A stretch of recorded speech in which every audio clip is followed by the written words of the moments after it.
இந்த வீடியோல சிறப்பு தீவிர திருத்த கணக்கீட்டு படிவத்தினை எப்படி நிரப்புறதுங்கிறத பத்தி பார்க்க போறோம். முதல்ல இந்த ஃபார்மோட மேல் பகுதியில உங்க வாக்குச்சாவடி நிலை அலுவலர், அதாவது BLOவோட பெயர் மற்றும் மொபைல் எண் இந்த இடத்துல இருக்கும்.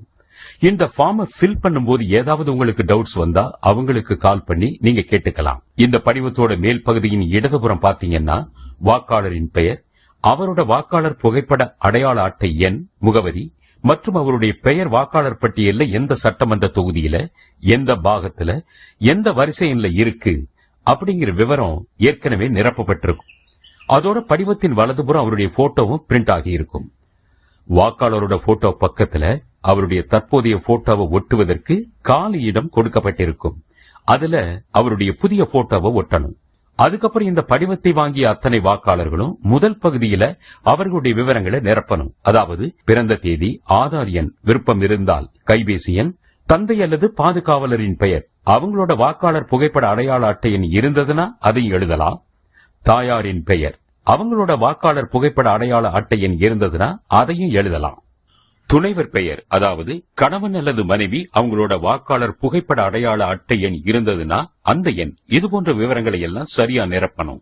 அடுத்ததா கீழே இடதுபுறம் உள்ள இரண்டாவது பகுதி, அதாவது முந்தைய சிறப்பு தீவிர திருத்தத்தில் வாக்காளர் பட்டியலில் உள்ள வாக்காளரின் விவரங்கள் அப்படின்னு இருக்கிற பகுதியில அந்த வாக்காளர் அவருடைய பெயர் 2002 அல்லது 2005 வருட சிறப்பு தீவிர திருத்தத்தில் தயார் செஞ்ச வாக்காளர் பட்டியல்ல இருந்தா அந்த பகுதியில கேட்கப்பட்ட விவரங்களை நிரப்பணும்.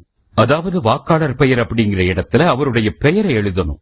2002ல அவருக்கு வாக்காளர் புகைப்பட அடையாள அட்டை எண் இருந்துச்சுன்னா அதோட நம்பர், அப்புறம் உறவினரின் பெயர் என்ற இடத்துல அவருடைய அப்பா, கணவர், பாதுகாவலர், இப்படி அவருக்கு பொருத்தமான உறவினரோட பெயரை எழுதி கீழே உள்ள உறவு முறையையும் எழுதணும்.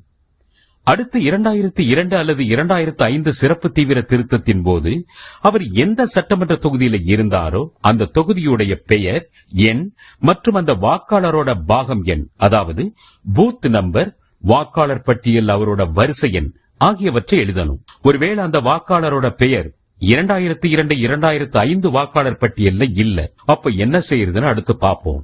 2002 2005 வாக்காளர் பட்டியல் அவர் பெயர் இல்லைன்னா அவரால் இரண்டாவது பகுதியை நிரப்ப முடியாது.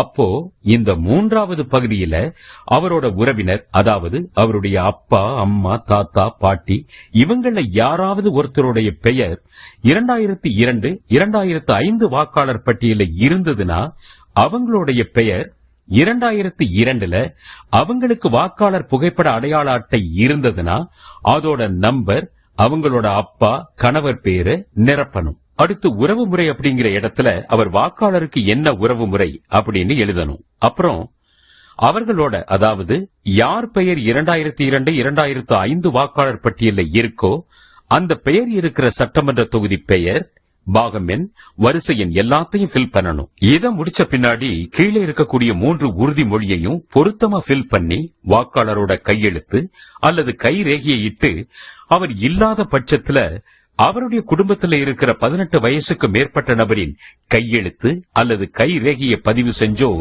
வாக்குச்சாவடி நிலை அலுவலர்கிட்ட கொடுத்துடணும்.